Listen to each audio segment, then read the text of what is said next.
your kids close by, sino man po ang kasama ninyo. Let's have a relaxing afternoon session with and take your coffee with you. Yan.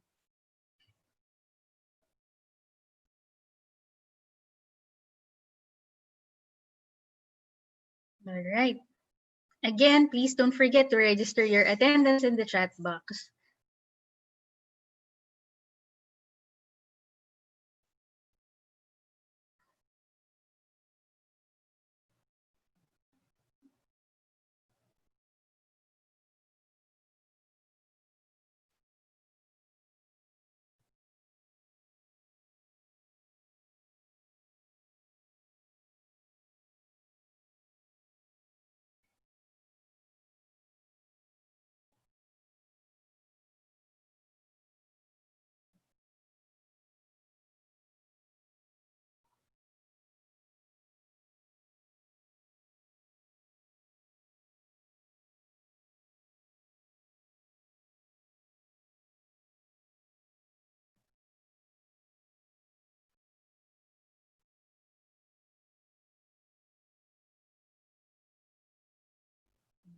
Okay, so it's already 4 o'clock. We can already begin. So good afternoon again to everybody here. Good afternoon, ERC family, and welcome to another Wednesday webinar from ERC GAD with the theme Bridging the Gender Gap Through Art. And this afternoon, we will be talking about photography. And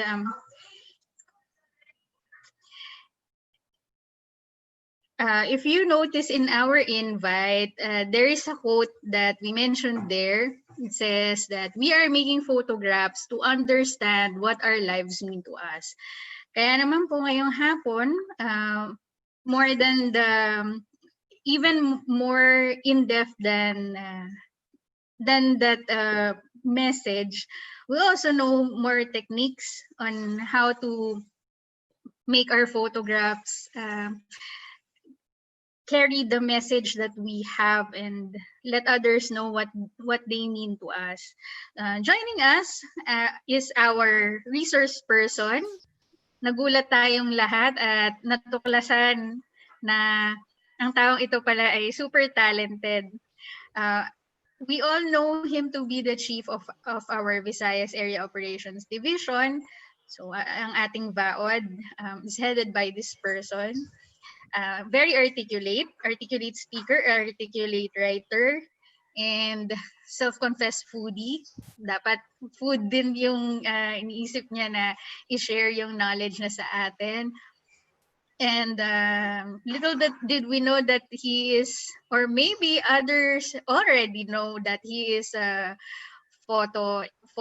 enthusiast, photography enthusiast, and we are graced by his presence right now, even though he went through a lot of things both in the environment there in Cebu and in his personal life.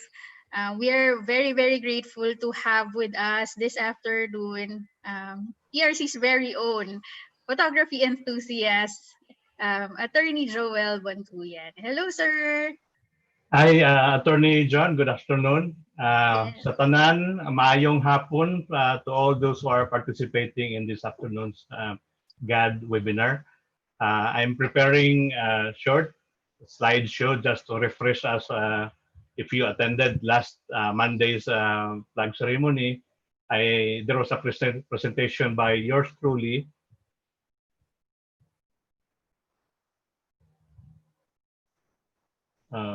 Yeah.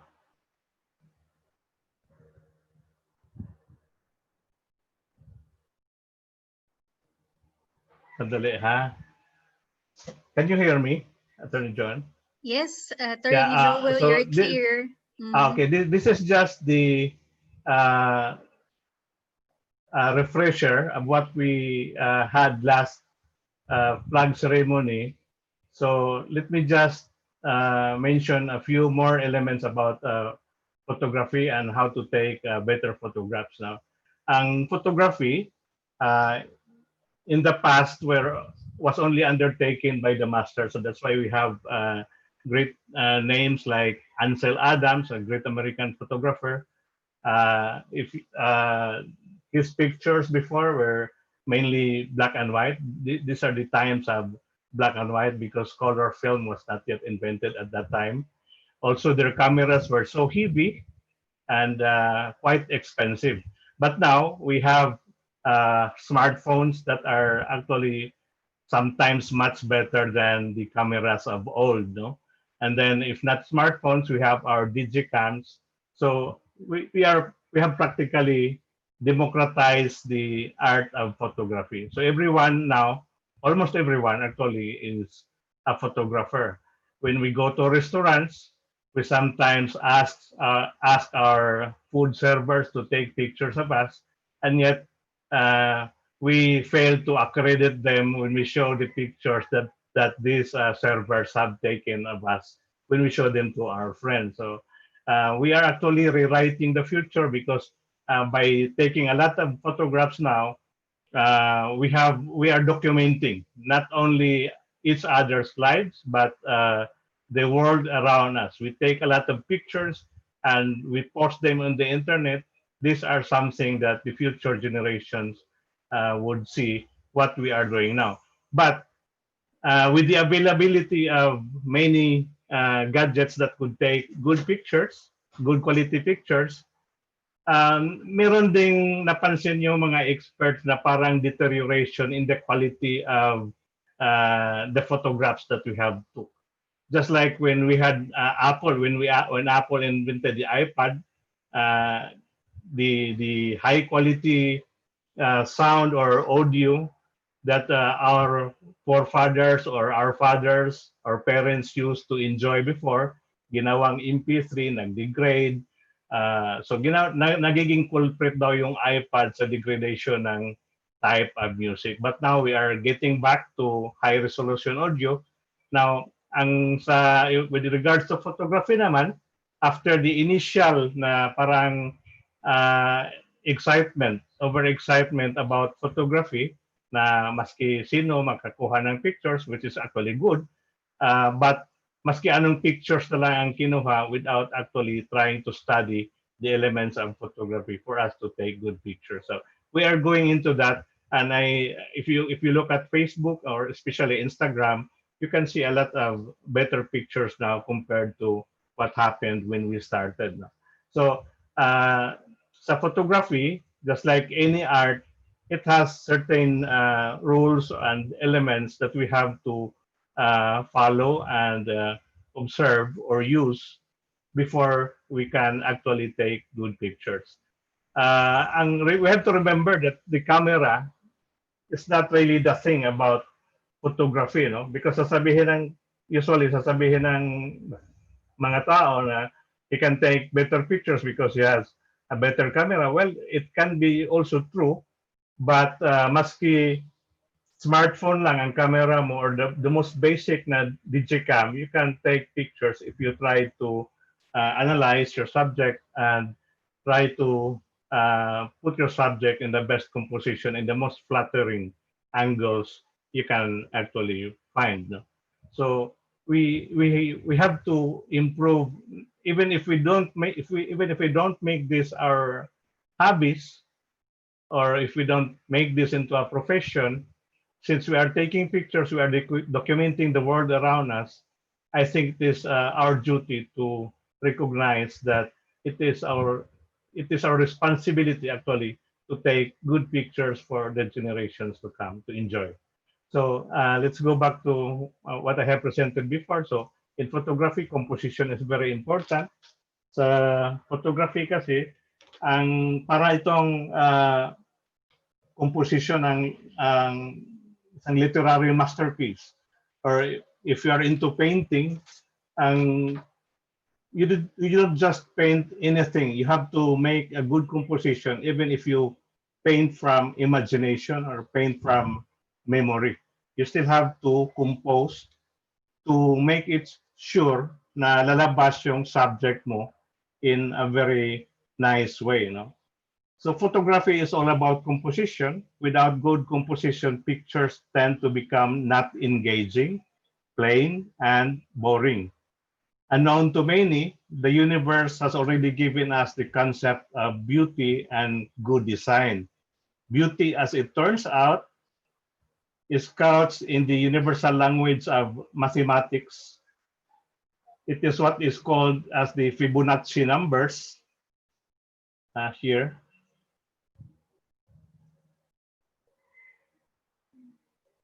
Ang Fibonacci numbers, they are expressed as a sequence of numbers where the next number in the series is the sum of the two previous numbers. So we have 0, 1, 1, 2, 3, 5, 8, 13, 21, and so on and so forth.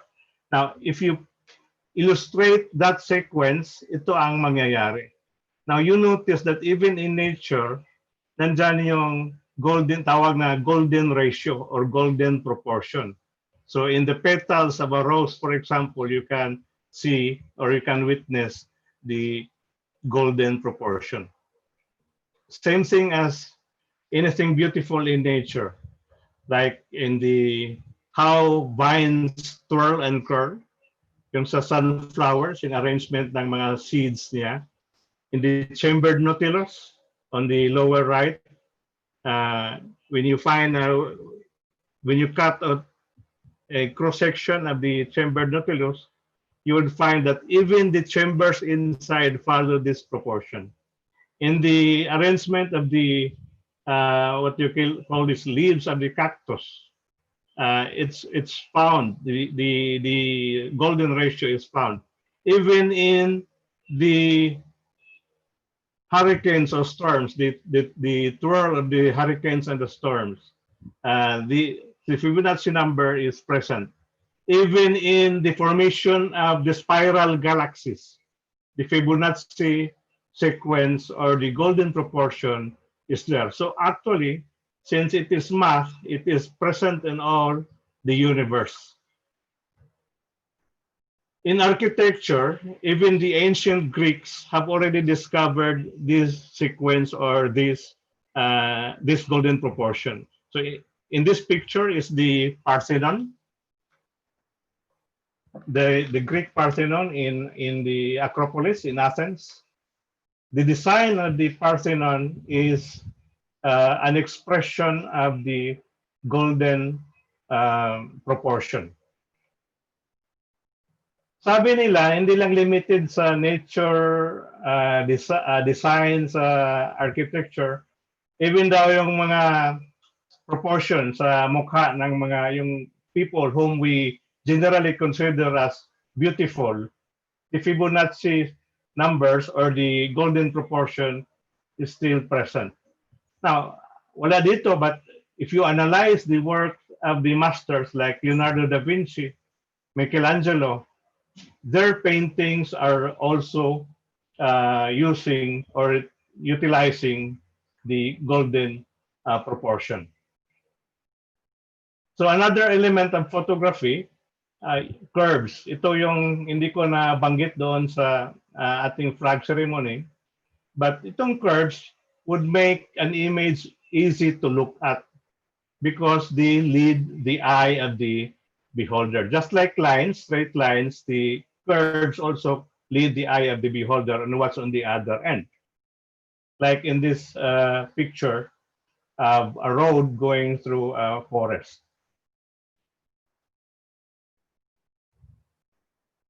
We are actually very captivated with straight lines, but actually curves are more interesting than many straight lines or straight images.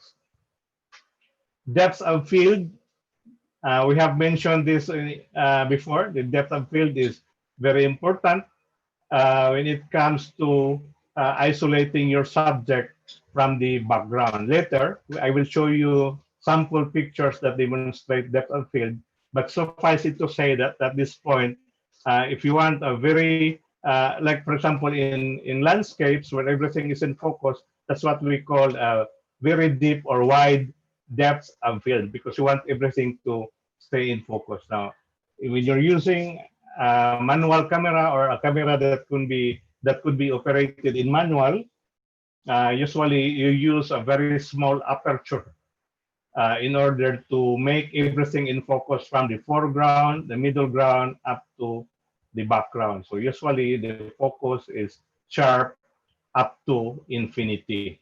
That's for landscapes. Now, if you want in portraiture, for example, in close-up portraiture, you usually use shallow depths of field to isolate your subject from the background, especially when the background is not very flattering, or when there is so much clutter in the background. The next is bokeh. It's bokeh, but some pronounce this as boka, I think, because this is Japanese. A Japanese word, I think it's boka. It's pronounced as boka.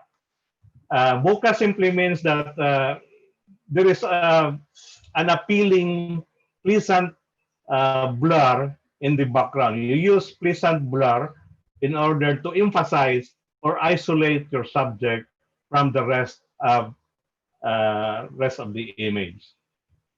Later, we will show pictures where bokeh is pronounced. Lines lead the viewer's eyes and guide his focus through the outlines of your subject. So, ang lines, very important because just like curves, they also lead the eye of the beholder. And sometimes lines provide a natural framing for your subject.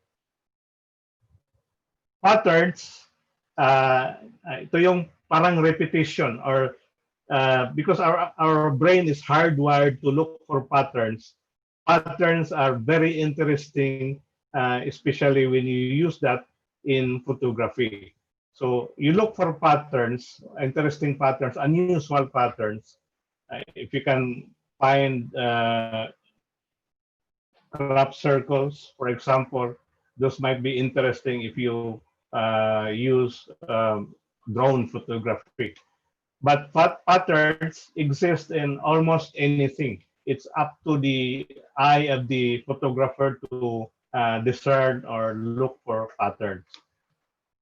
Then color, very important because color is very attractive. So there's a whole science of colors, but we're not going into that.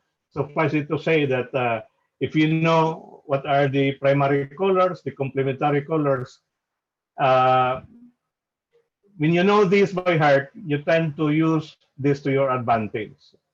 Because complementary colors, they would actually give contrast to your images if you know how to use complementary colors. So back to the drawing board, or back to basics, you try to research what are the color groups. Because later on, not only in this GAD webinar, but later on when you go into painting, because I think the next topic would be painting, yung complementary colors and the other color groups would be very important for everyone to master, or at least know. Then space, this is where you decide whether to take a close-up.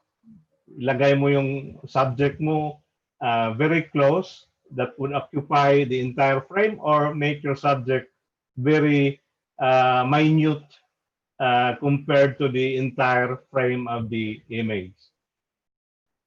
Light, simply ang light, light has qualities, no? In fact, the very rich in the Western world, especially, they search for places where to build their houses based on the quality of light.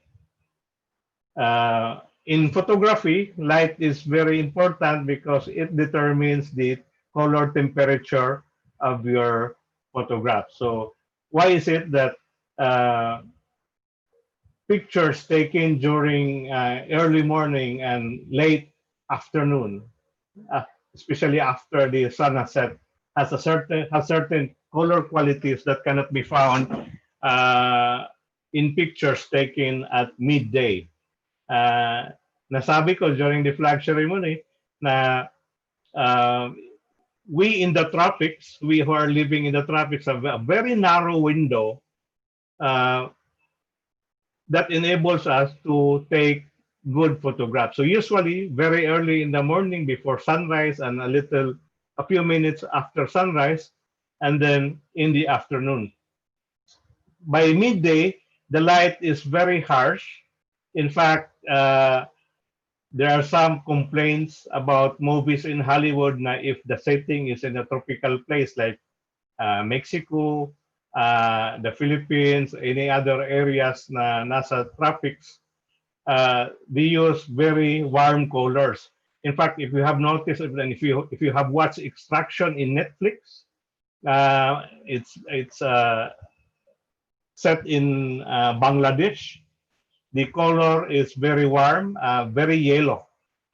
But when you look at movies set in, for example, Finland or Canada, it's almost blue. Actually, it doesn't look like that vivid, but it's the uh, it's the expression of how colors, depending on where you are located, affect your photograph. So in the tropics, if you are into landscape photography, you have to camp out so that you would be in the area when the sun comes up, or you have to wait until the sun has set before you can take those explosive colors of dawn and late afternoon.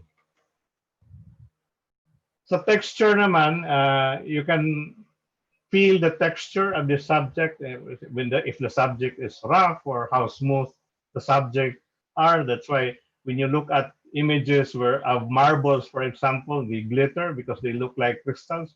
But when you look at sharp rocks, sometimes they would scare you. If you look at the images of the Grand Canyon, we often see in the internet, you would see how these jagged rocks actually uh, give an impression of how dangerous these spaces are. Perspective, ito yung very important.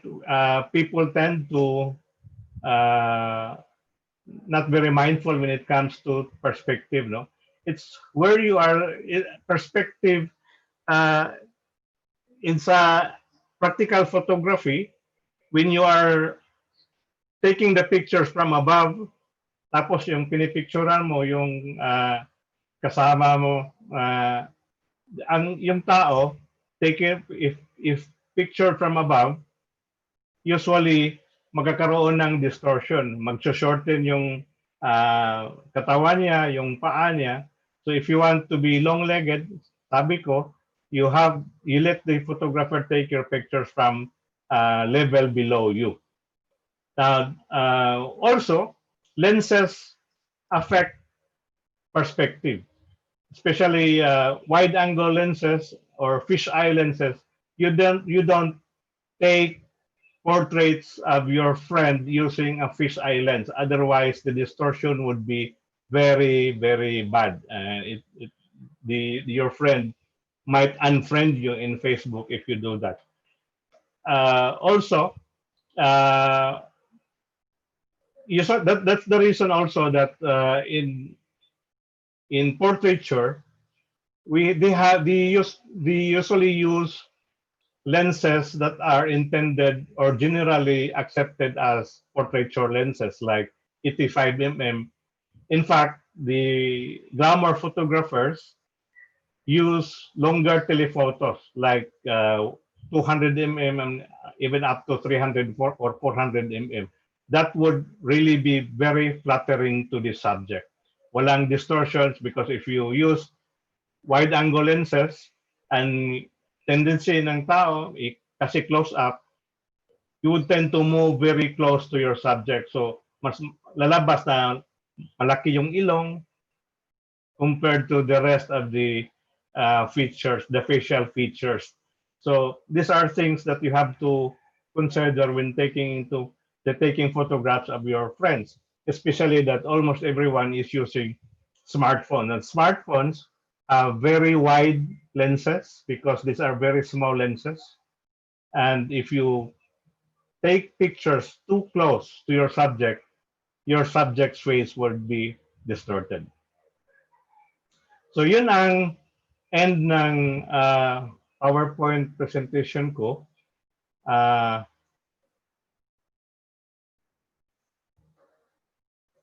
After this, I will show you some pictures so that we could analyze those. No, we'll start with snapshots or with the kind of pictures that we take on the streets. No,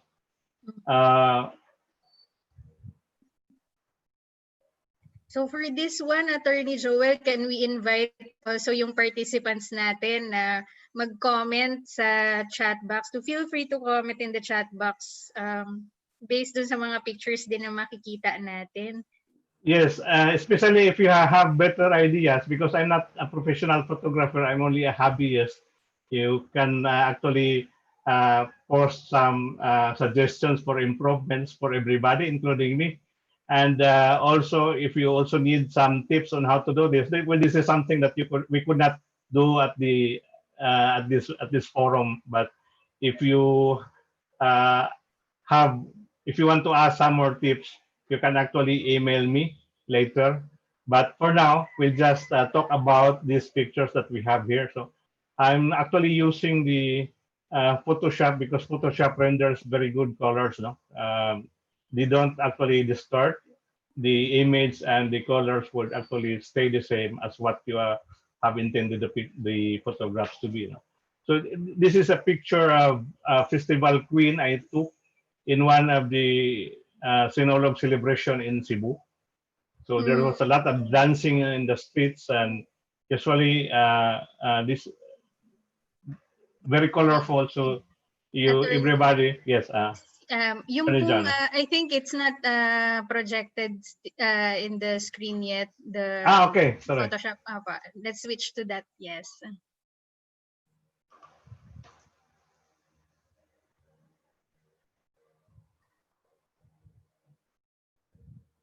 We also have a question about using an ISO, like an ISO number sa pag-take ng picture. When is it good to use? May question po tayong ganun, attorney. Yes. Ito nakikita niyo na ba? Hindi pa? Yes, kita na po namin. Okay. So this is a picture of a Festival Queen. Sa street photography kasi, especially if it is very sunny, you usually take you usually use ISO 100. This is a very sunny day in Cebu. Cebu is actually always sunny. So you can use ISO 100 for street photography. Now, as the light fails, no, in the afternoon, then that's when you bump your ISO. You usually use ISO 200, ISO 400. But if you want your pictures to be very sharp and very vivid, if the light would allow, use ISO 100.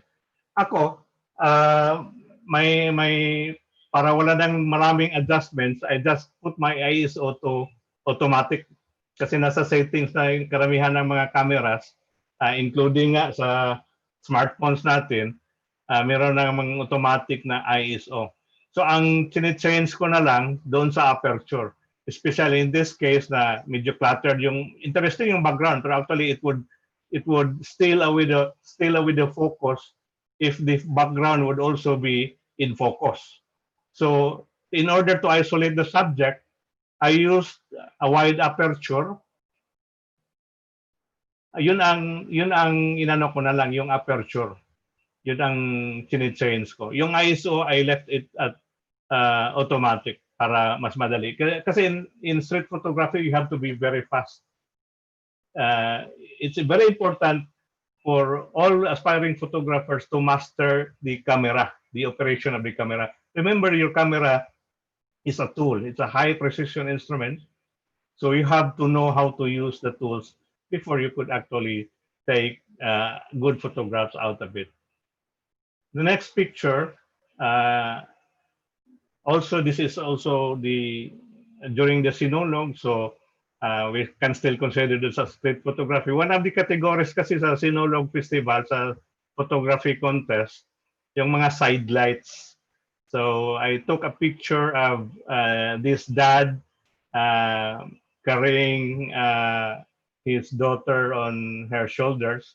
But one caveat lang when taking photographs of children, no? Okay lang ito kasi nasa streets kami, nasa festival kami, so everybody expects that makukuha ka sometimes sa mga takes ng mga photographers.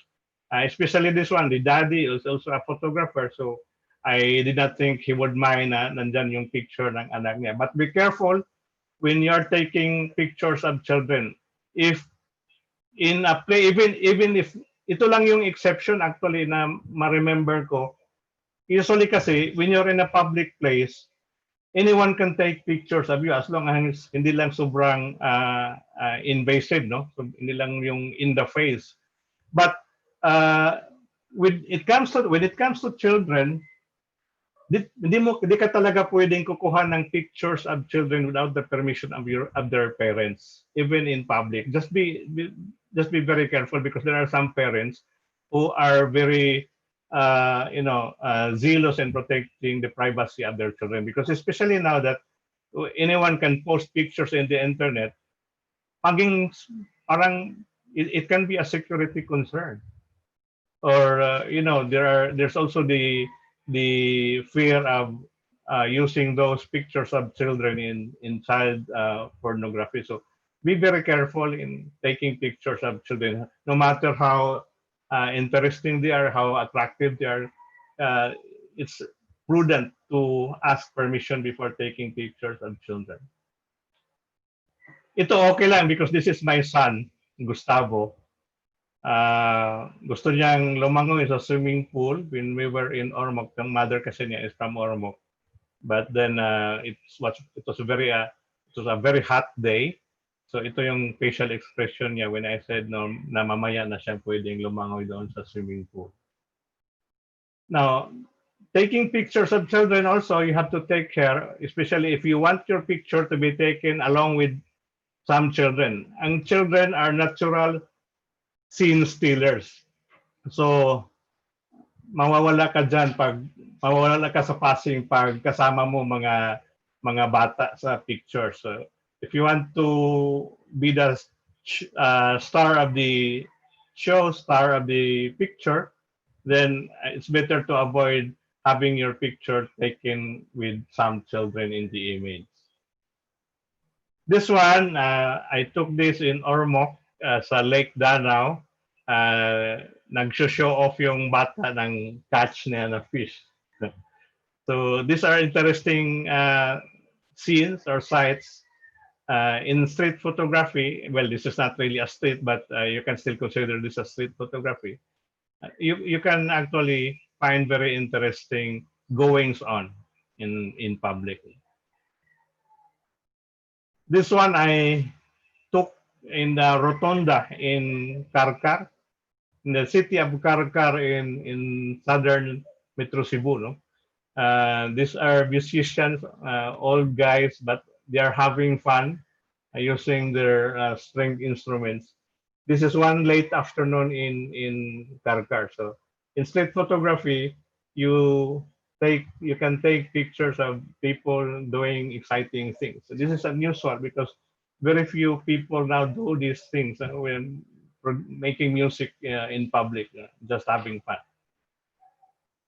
This one I took in Lobok River in Bohol, picture of a husband and wife with a case of beer in front. This is what street photography is all about, taking fun pictures, not necessarily funny pictures, but pictures that would enliven the heart or present something that is not usual or that is not an everyday scene, even if the street is there every day. Okay, this is another topic. Tayo kasing mga Asians, especially mga Pinoy, we have this superstition na kung mag-take ng photographs, dapat even numbers, especially kung mga tao, dapat even. Hindi ad. Kasi kung ad daw, not good. There's a bad omen when it comes to taking pictures of odd people, odd number of people. Kasi sasabihin, baka kukunin yung isa to make, as if the universe is more at peace with even numbers than odd. But in reality, sa photography, ang odd numbers are more exciting than even numbers. So, mas maganda nga actually kuna ng pictures yung 3 tao compared to 4 people. So this is just an illustration of the practice of taking odd numbers of subjects. No? Look at this image, for example. We took this in the studio, nag-practice lang inside the studio before the actual pictorial. So these are the models. What would you think would be the effect kung 4 sila or 6 sila compared to just 1, 3, or 5? For me, and this is the general consensus, mas magandang tingnan yung odd number of subjects. Like this one, 5 sila. So, kung 6,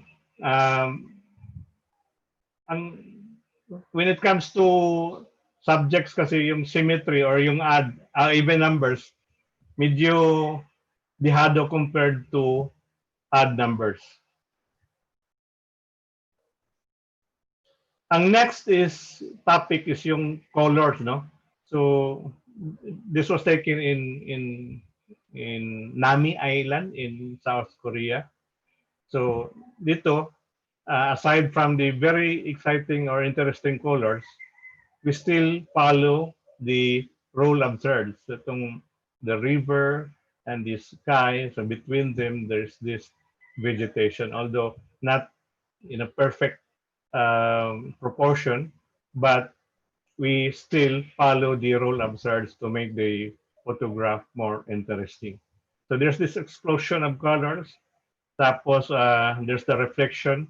I was hoping na walang ripples sa river para perfect yung reflection, but well, it was impossible considering the number of boats that were bringing in and out people in sa Nami Island.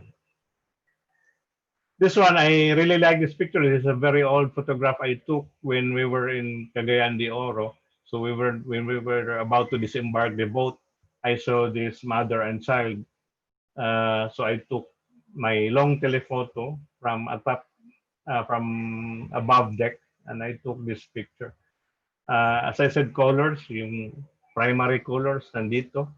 I think that's what makes the photograph interesting. Tapos yung diagonal position ng boat.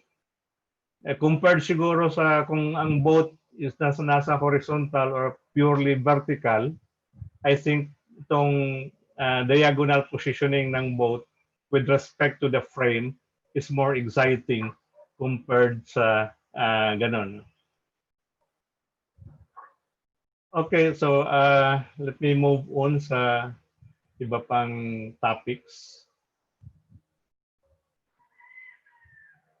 Attorney, we have a few comments and questions here in the chat box. Okay.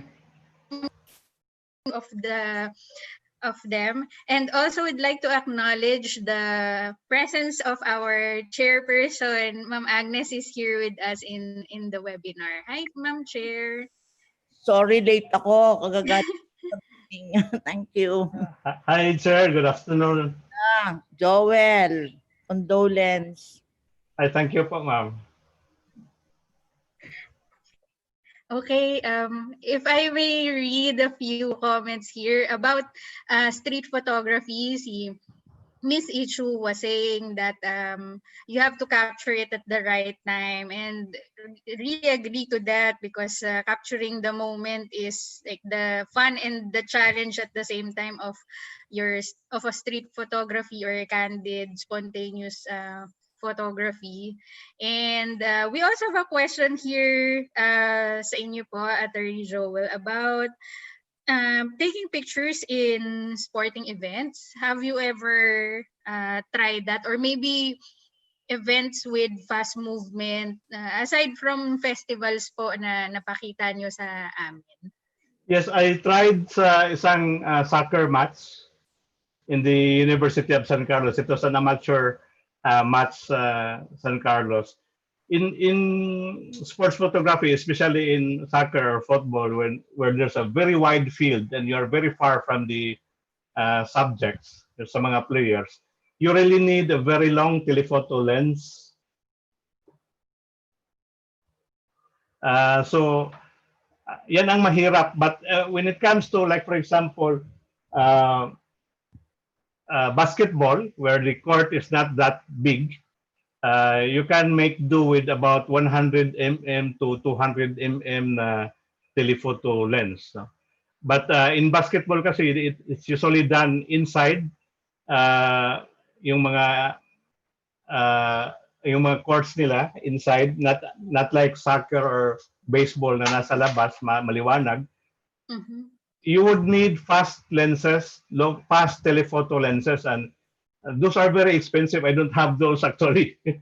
That's why when it comes to sporting events, I would prefer to take photographs yung sa mga outdoor events. Yan lang. And then, aside from the lens, you would need fast shutter speed in order to freeze the subject. Kasi if you use slow shutter speed, magkakaroon ng ghosting or blurring. Mm-hmm. Ito yung sinasabi ko palagi when somebody talks about or somebody asks about itong shutter speed. No? Wala pang professional photographer na nakakuha ng image ng ghost. Lahat ng nakakuha ng image ng ghost, mga amateur photographers. Why is that? Ang reason for that is professional photographers, they know how to control or use their cameras. So they know that shutter speed is very important. In order to freeze the subject, in order to avoid ghosting, you need faster shutter speed. But for amateur photographers, since we are only using cheap kind of cameras or smartphones, doon magkakaroon ng ghosting, especially when there's low light. So we produce the ghosts. Mm-hmm. May isa pa po tayong question, Attorney. It's about what if to avoid distorted edges po, distorted edges in the image. Distorted edges? Opo. When using a wide, I guess a panoramic. Okay. Sa panorama kasi, that requires software, no? I know that there are some smartphones that have panoramic features or panoramic effect, no? But when you are using a digital SLR, the photographers usually use software in order to stitch. Hindi ako magaling doon sa software, sa use ng software na yan. Actually, I haven't tried taking panoramic pictures. But another thing about panoramic pictures, if you want especially your horizon to be very even, you have to use tripod design for taking panoramic pictures. Hindi pwede yung handheld lang tapos you rotate your body in order to take the panorama. Pwede naman yan, but okay lang yan sa video, but kung sa still photography, mahirap. Magkakaroon talaga ng distortion unless you are very adept with Photoshop or other software na pwedeng baguhin mo yung make the distortions disappear. Other questions? Kung wala, I would proceed muna. Sige po, let's continue, Sige, Attorney. okay. Yes. Okay, ang next topic is about landscape. Sandali. I'll just make sure. Architecture. So this is a picture of the bell tower of Taoist Church in Panglao, Bohol. I took this a very long time ago, I think more than 5 years. This was actually taken before the earthquake hit Bohol and Cebu. I'm not sure if this tower survived after the earthquake in 2013. I think wala. Nawala na ito. So I'm very glad that I have a picture of the tower before it was destroyed. So this is a church in Dawis, Bohol, and this is the tower at the back of the church. This is actually at the back of the church. The next picture is the front of the church in Dawis. This is a Gothic church, and it's really sad because we have very few Gothic churches in the Philippines. Most of our churches are Baroque in architecture. So this is a Gothic church, tapos nasira after the 2013 earthquake.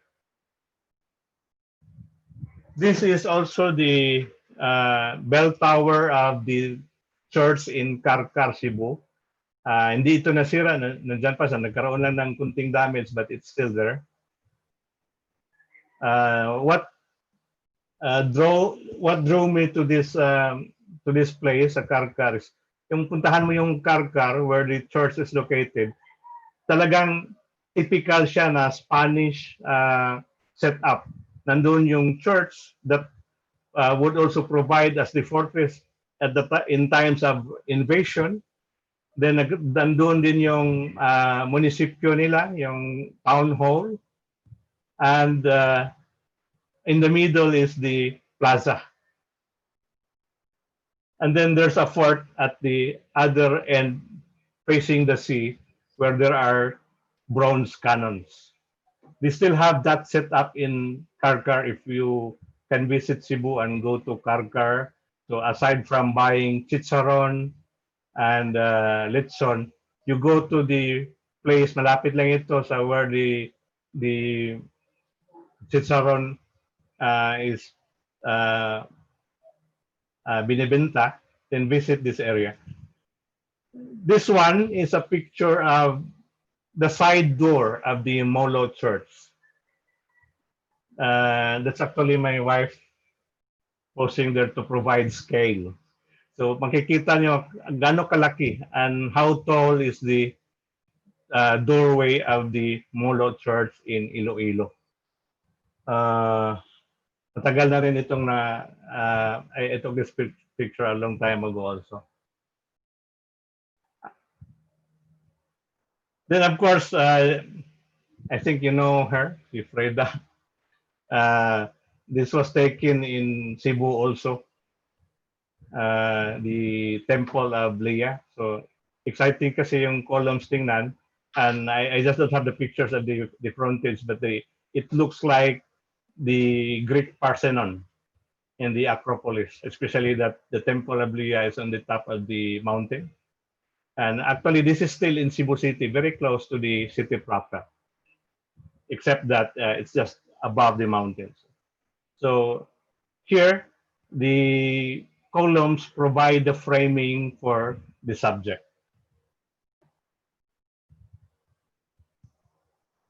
Let me proceed to the other topic.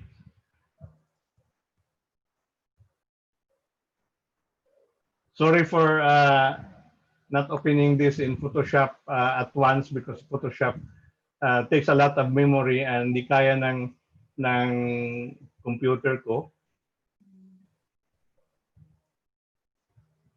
Those are really beautiful shots, taking us all on a tour,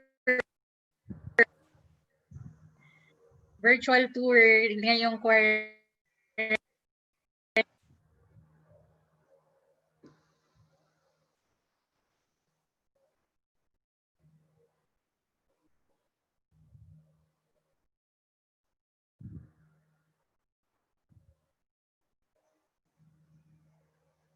Okay, mamaya na yung iba.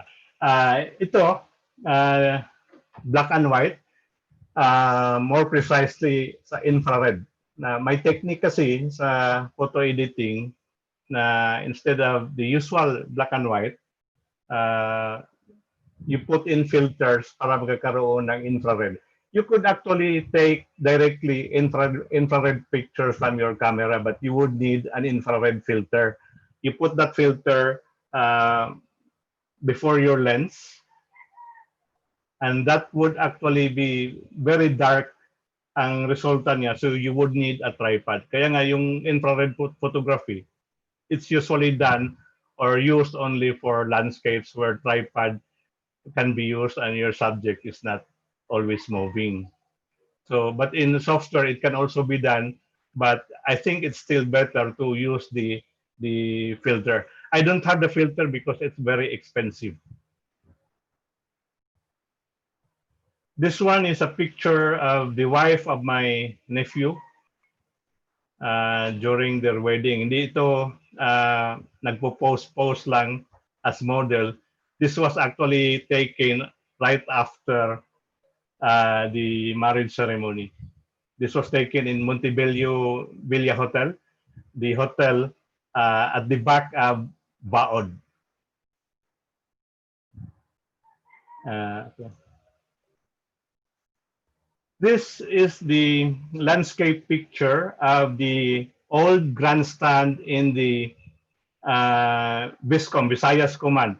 The Visayas Command is just actually a few meters from the Baod office. They have a golf course, soccer field, and jogging area. This was taken early in the morning because at that time before, there was a time that before I go to the office, I go to this area at around 5 o'clock in the morning to do some jogging. And then sometimes I bring my camera with me, take pictures because this is the time of day, early morning. We have long shadows.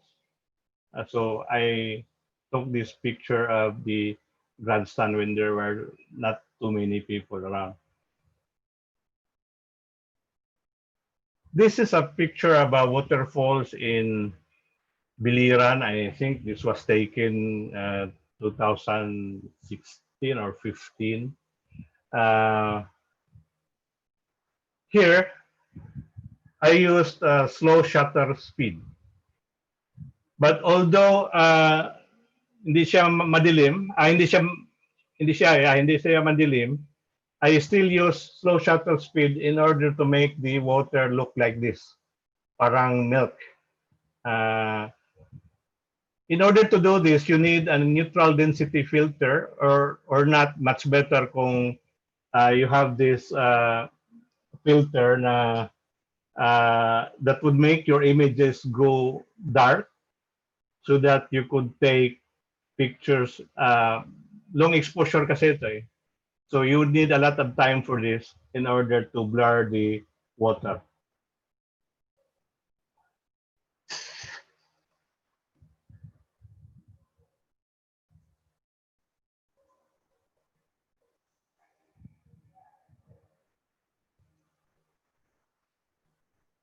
This one, the Nara tree near my wife's place in Ormoc, still in infrared. So yung mga solitary trees, for example, if you find them, they are actually very interesting subjects.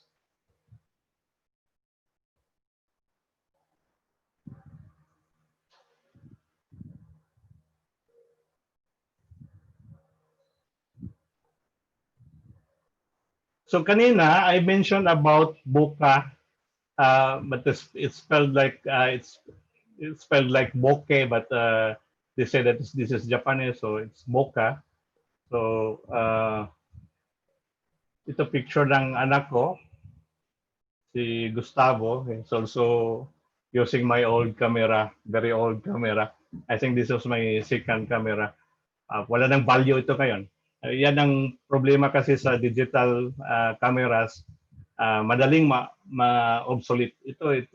This is still 8 megapixels. Ang mga smartphones natin ngayon, we are using smartphones with cameras up to 24, sometimes 40, or even higher megapixels. But this is only an 8 megapixel camera, a Canon, very old one. And this is an example of bokeh, where the subject's face is the only thing that is in focus. The rest of the image blurry siya. And it's actually something very pleasant to look at because ma-focus yung attention mo sa mata niya. This is another tip when taking portraits.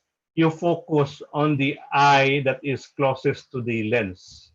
Hindi maganda tingnan yung portrait na hindi nakafocus yung eyes.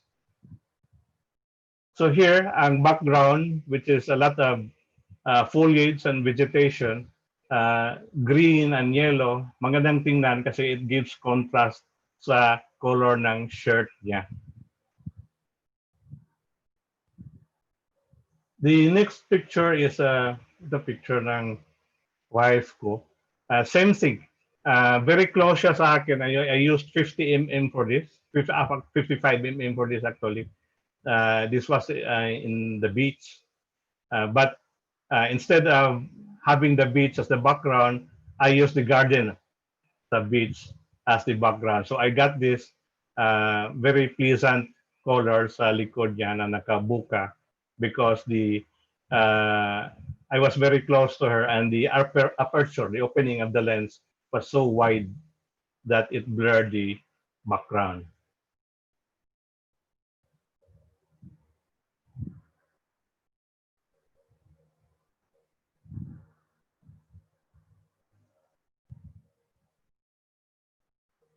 So, tulad ng sabi ko kanina, yung when it comes to children, you have to, yung hindi pa na, for those who came in a little bit late, when it comes to taking pictures of children, you have to be very careful because it can be a sensitive issue to some parents. No? So you have to ask permission even if the children are in public. Because parang exception yung mga bata when it comes to mga bata, even if they are seen in public, it doesn't mean that it's okay for the parents if you take pictures of their kids. So just be prudent and be respectful. Ask the permission of the parents before you take pictures of children. So anyway, this is the picture of my son Gustavo when I don't know when he was about 3 years old. So here I utilized color para yung explosion of colors using the stuffed toys.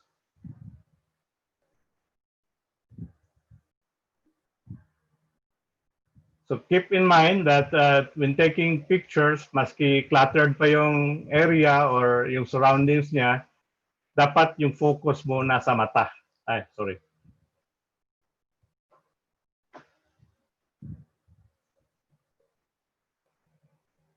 This is my daughter and Gustavo. Can you see? Makikita ba? Attorney John? Your screen is not projected. Okay, sorry.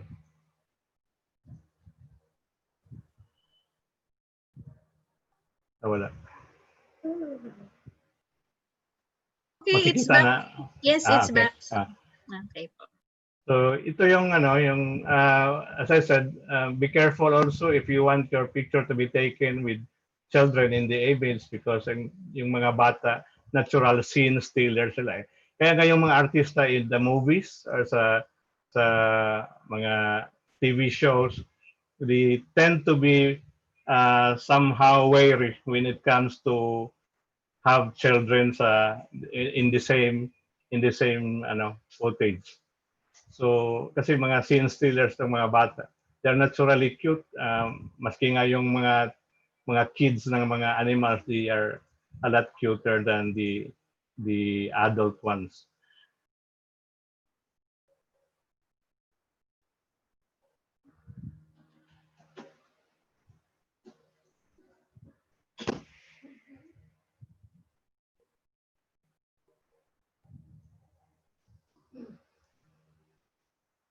Ang next na topic or element, yung hindi ko nalagay sa presentation ko during the flag ceremony, but ito yung curves, no? Curves are actually very exciting because, well, they also lead the eye of the beholder, like just like straight lines or diagonal lines or spirals. Spirals actually are curves. So wherever curves occur, they tend to make good picture subject. Ito, same area sa Temple Abria. So yung she's sitting in the middle of the temple, the parang logo, and this is the on the floor, and then this was taken from above the stairs.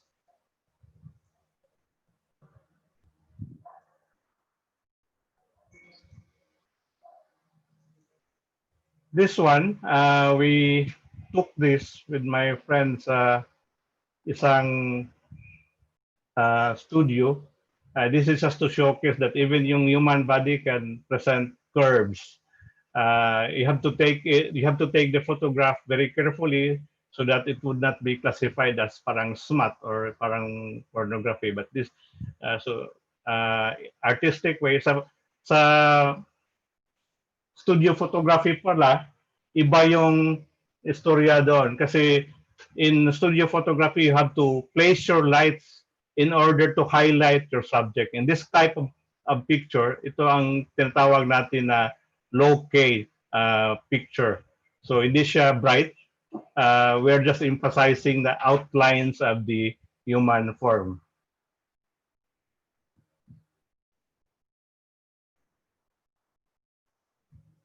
Ang studio is very different from available light photography.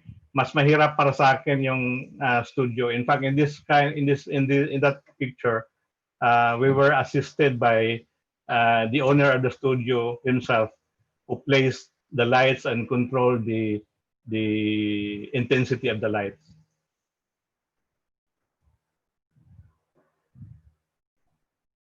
Balik tayo sa landscape.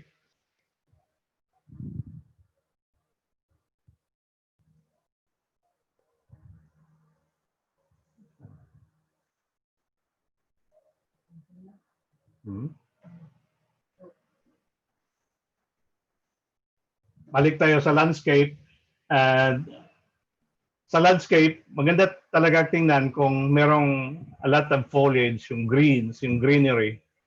Then, ang importante sa landscape, meron kang foreground, tapos may background. So, yung foreground mo, tapos subject, then the background. Yung iba kasi, makakita lang ng nice colors during sunset, so they take picture of the sky, pero wala namang foreground. Without the foreground, there's nothing to anchor the photograph. So it's important na magkakaroon talaga ng foreground.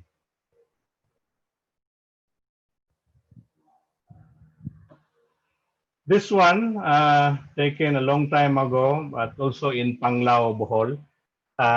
Ang gusto ko dito is, this was already, this was taken during sunrise, but the moon is still there. So, yan ang sinabi kong magandang colors during sunrise and sunset. So, these are only the times of day na lalabas yung magandang kulay ng daigdig because of the diffused colors of the diffused light of the sun.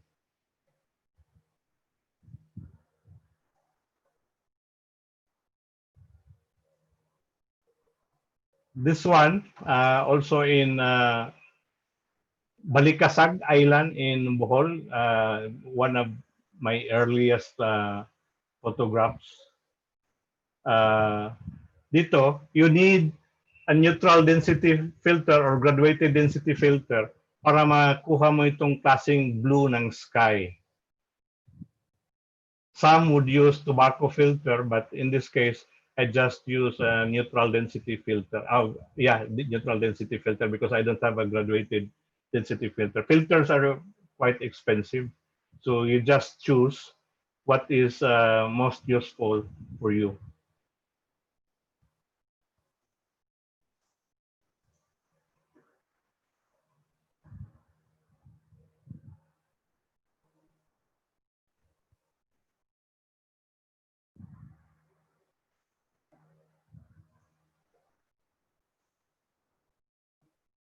This was taken in Camotes Island. In Camotes Island, kasi meron silang lake. It's called Lake Danau. Tapos, they have canoes. Pwede kang mag-boating doon. I really like the idea na kasi may magandang kulay tingnan eh. So what captivated me in this scenery to this scenery is the the color of the canoes, the kayaks, and the boats, and of course the water.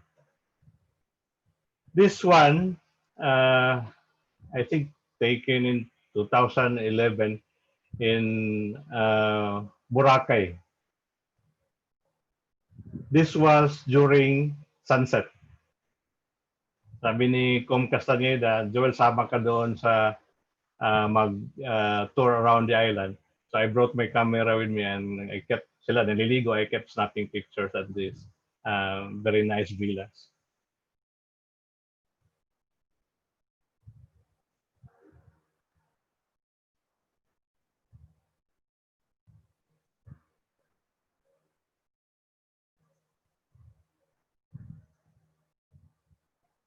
So sa landscape photography, hindi ka usually problema doon sa light because usually you take your pictures of the landscape at the time of day na merong available light.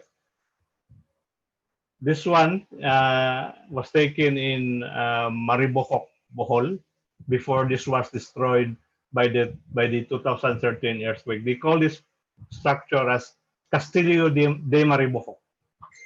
It's no longer there, sadly.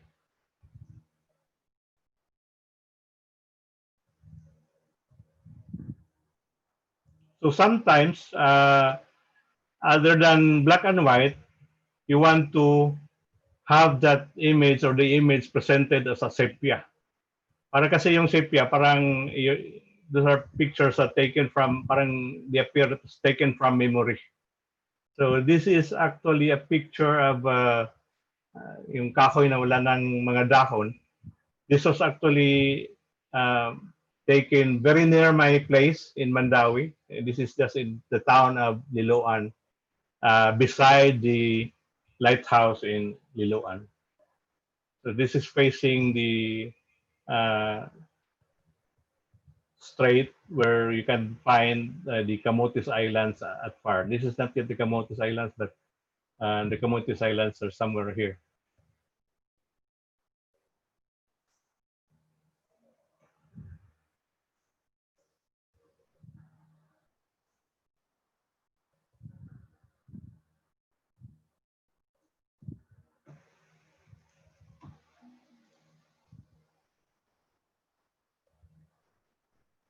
Sandali.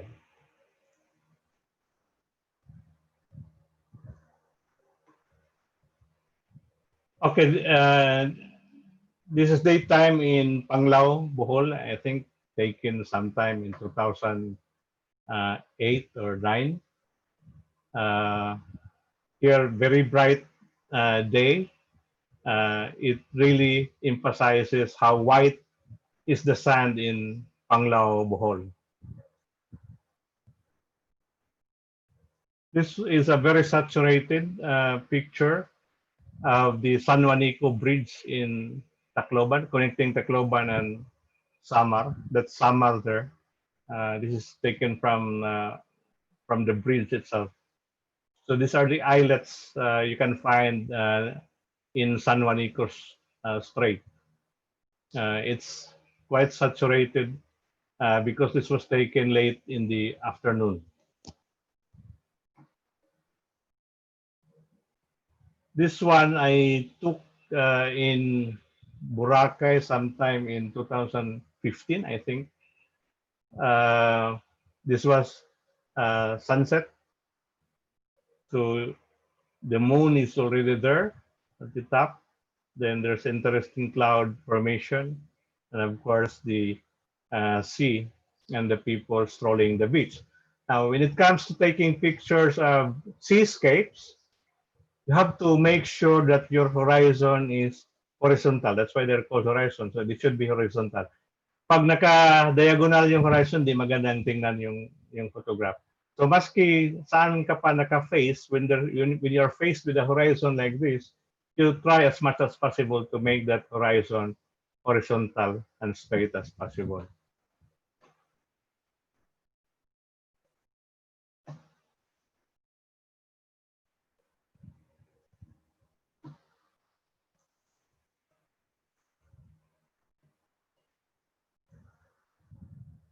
The next topic is about exposure. And in this picture, long exposure was used. Ito yung pinakita ko kanina. As I said, ginagamitan ng neutral density filter, very dark filter, in order for me to be able to take the photograph using a very slow shutter speed. The slow shutter speed is what makes the water look like that. Parang milky siya. So it's actually blurring, but when it comes to flowing water, it looks nice. Then this one, you already saw this. This is a picture taken in Moalboal, a dive spot in Cebu, but I do not dive. I don't know how to dive. I just took some pictures. Then this was taken very late in the afternoon when the sun has already set. So this is what's left a few minutes after the sun has set. And they said that this is the best time of the day to take your landscape photos. So maganda yung light kasi, ang quality of light niya. Now, the long exposure made the sea look like glass. The very wide angle lens makes the cloud look like this. No? Parang nag-stray siya towards the center of the picture. So here, dahil long exposure sila, kailangan mo talaga ng tripod. You cannot handhold the camera for as long as around mga 30 seconds. It would really produce some shake. Mahalata sa picture na hindi sharp. Ang resulta, pag nagkaroon ng shaking, your picture would not be very sharp. And sharpness is very important sa landscapes. Landscapes have to be very sharp. If you notice, lahat ng subject from the foreground back to yung pinakamalayo sa infinity, they are sharp. So in order to do this, you have to have a tripod, use a very narrow aperture. It's the aperture in this case that makes everything sharp. Very narrow aperture makes it very sharp. Kung wide aperture naman, usually ang sharp lang kung saan nakafocus yung camera mo. The rest would be blurred. But in landscape photography, ideally lahat naka-sharp.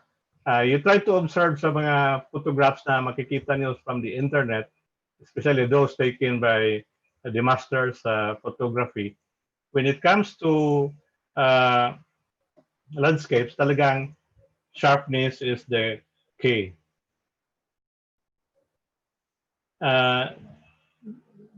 The next topic is macro photography. Ang macro photography, this is a specialized field of photography. Specialized because sa macro, usually, well, to get the best macro, it's essential that you have equipment for it. In this case, macro lens, a dedicated macro lens. Yung mga macro lenses, they are usually prime lenses. There are two types of lenses kasi. Actually, two main types of lenses. Merong zoom lenses, very familiar tayo dun sa zoom. Ang zoom lenses, yung maka-change ka sa focal length niya. Let's say from 30 mm to 50 mm to 200 mm. That's how zoom lenses work. So, but the other type of lenses, yung mga primes, fixed siya. Like kung 50 mm siya, 50 mm lang, 100 mm siya, 100 mm lang. And then you do the zooming using your feet. So either you move closer or you move farther. That's how you zoom. Ang benefits ng zoom lenses, you don't have to move a lot. And saka in some cases kasi na impractical yung puntahan mo, malapit yung subject mo, you can still take pictures if you're using zoom na telephoto. Sa prime lenses, in order to take a close-up picture, you have to move closer to your subject. But ang benefit naman ng prime compared to zoom, primes are sharper, generally sharper than zoom lenses. So when it comes to landscape photography, for example, or macro photography, especially macro, dapat yung prime na macro. In this case, in this picture, I'm using 100 mm macro. Lahat ng mga lenses ko na maganda, yung tinatawag nilang professional lenses, lahat ng professional lenses ko, mga ano yan, mga second hand because the professional lenses are very, very expensive. So, hintayin ko na lang na mayroong mag-upgrade. Tapos kasi wala na silang gamit, usually sell it to a much lower price. Marami naman yan actually sa kung may mga kakilala kang photographers na mga mayayaman, every now and then they do some upgrading sa equipment nila. That's the time that I would buy if I have the money or if I really need that type of lens. In this case, ito macro na 100 mm, picture of a flower. Tuyo ito, walang mga dew drops, pero I spray this with water so naging ganito para mas maganda tingnan. Sana kung merong strong source of light at the back, magkakaroon ng glittering dito sa mga dew drops. Mas maganda sana, but this was taken very early in the morning before we started working. Nasa labas lang ng opisina ito ng BAUD. This one, ito yung mga pestels ng flower na to. Ito yung macro. Pag ginamitan mo ng very close up na macro, 1:1, ito yung lalabas sa picture mo. Makikita mo na yung powdery character ng mga pastels. Saka ito, yung background niya, that is actually the inside of the flower. Yan ang maganda sa macro. Now, when it comes to yung mga ants or grasshoppers, butterflies, yung makikita mo yung lenses sa mata nila mismo, ginagamitan din yan. Macro din ang ginagamit na lens doon. But usually, yung mga insects, they are actually dead insects sprayed with spray net, yung sa hairnet. Sprayhan nila ng ganyan to make it stiff and to make it shiny. So, kaya nga, actually, tingnan mo, parang buhay na buhay, pero mga patay na yun ng mga insects usually sa macro. This is the flower before it bloom. Pag nag-bloom na yan, ito yung flower na ito. So, yan din ang maganda sa photography. You can actually make a storybook para pagkakaroon ng parang story yung mga images mo. If you have the time, yun ang gagawin mo. Let your pictures tell their story. So, lapit na tayong matapos.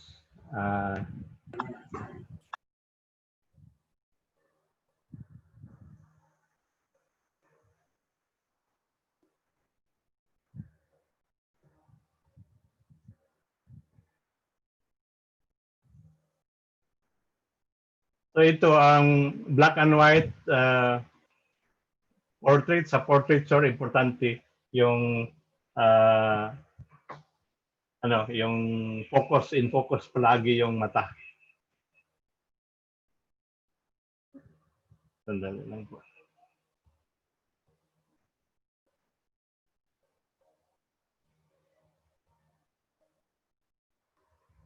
So, ito din, before we end, this is a picture of a very good friend of mine, portrait ni Cholo Bernard and his wife. Actually, they use this photograph sa bahay nila sa Makati. Pina-frame nila. I took this photograph during their 25th wedding anniversary. Anyway, meron pang mga pictures but we're running out of time. So if you have questions, I don't know if I can still entertain questions, Attorney Joan. Yes, Attorney Road. I think for the questions, they can either email you or message you, or of course the questions through us dito po sa GAD. Magkakaroon pa naman po ng next na web sessions in our series of under the theme Bridging the Gender Gap through Art. So, ayun po. Sige po, please continue, Attorney Joel. Okay.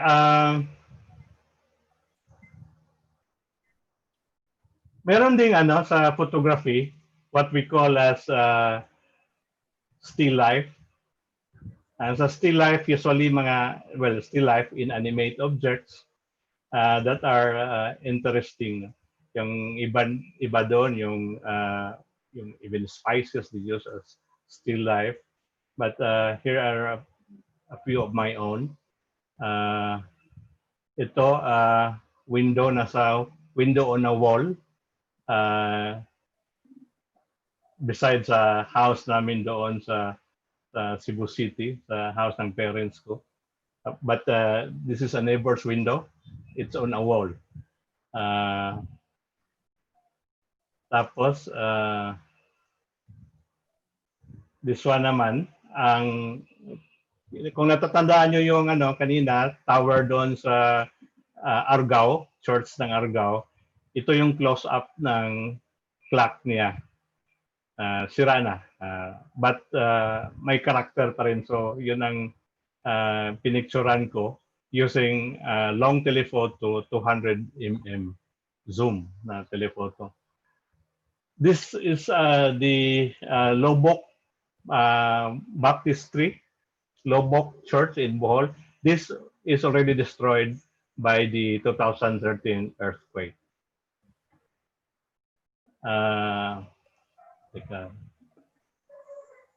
Then may mga lang, ito last na lang siguro kasi it's past 5. Special interest in photography. Nice.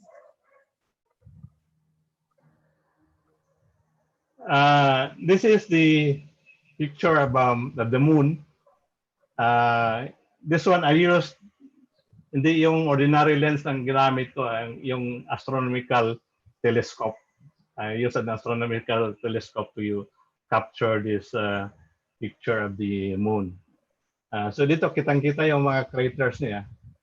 It looks unreal, but that's what you see when you look into a telescope, no? Astronomical telescope. This is the picture of a super moon. Kitang-kita yung crater na Tycho Brahe crater. So yun ang yung mga special interest lang sa photography because there are only very few who could take pictures. Actually, this is not the best picture you could take, no? I only have a cheap telescope, so this is what I get. Sometimes ang problema sa photography, you tend to focus a lot sa gear mo, sa equipment mo, but forgetting that the most important thing sa photography is yung eye ng photographer. If you can find beauty in your surroundings, that's it, no? Yung secondary na lang yung camera and lenses mo. Yung camera, as I said before, is just a tool. So ngayon, we have a lot of cameras at our disposal. Yung mga smartphones natin, we have may mga cameras, use it. Do not go directly to very expensive equipment because you might find that photography is a tedious hobby. It's like law. It's a jealous mistress. It would really take a lot of your time. But yun lang, when you have time, take pictures. Nasa quarantine tayo, work from home, so every 2 hours, sabi nila, you have to stand up, uh, magka-exercise. So labas ng sandali. If you have a garden, take pictures of the creatures, the kittens in your garden, mga dogs mo, yun. Practicean mo. Saka yung ang mga models na libre, especially yung members ng family mo. That's why a lot of my models, yung wife ko, yung children ko, kasi libre, hindi ka magbabayad ng models. Pag nasa studio ka, magbabayad ka ng model, sobrang mahal. That would make photography very expensive. But we have to be very practical. So, ang isa pang I think the last tip masasabi ko before we wrap this up. Yung camera, I have cameras na malalaki. Ang tendency, kung malalaki yung camera mo, mabibigat, ayaw mong dalhin. Mhm. But meaning that the best camera is the camera that you always have. Usually it's your cell phone, it's your smartphone. O kung kailangan mo talaga ng high quality na image, dala ka ng camera na magaan lang, not heavy. And so that means you don't have to invest in heavy duty telephoto professional lenses, no? Kung anong nasa iyo, use it bago ka mag-ambisyon ng mag-upgrade. You have to be very practical at this time, especially. All Yun right. lang po. Thank you, Attorney Joel. Unfortunately, yun nga po, we're out of time. Maybe magkakaroon pa tayo ng About Photography session 2 para po for more sharing and this. But for now, we really thank you, Attorney Joel, for sharing your knowledge with all of us, and also for giving everybody a good break from the usual work that we do with the photography that is your hobby, and we truly appreciate your enthusiasm for it. I believe our chair is still around. If it's okay, we'd like to request for a few message, ma'am. Naku, Attorney Joanne, you caught me. Oh, sorry. Actually, so hungry. Anyway, Joel, really thank you for that. We really appreciate your time, and despite the fact that you're in grief, you gave us, you shared with us unselfishly your passion. So thank you so much. We have a lot of talents in ERC. Thank you, thank you. Thank you po, Chair. All right. So I will not prolong the webinar anymore, because I am sure we're going to see all of you in the next one. So good evening, grab your food and get a good rest for the evening. And we will see you next time in the Wednesday webinar of GAD. Thank you. Thank you po.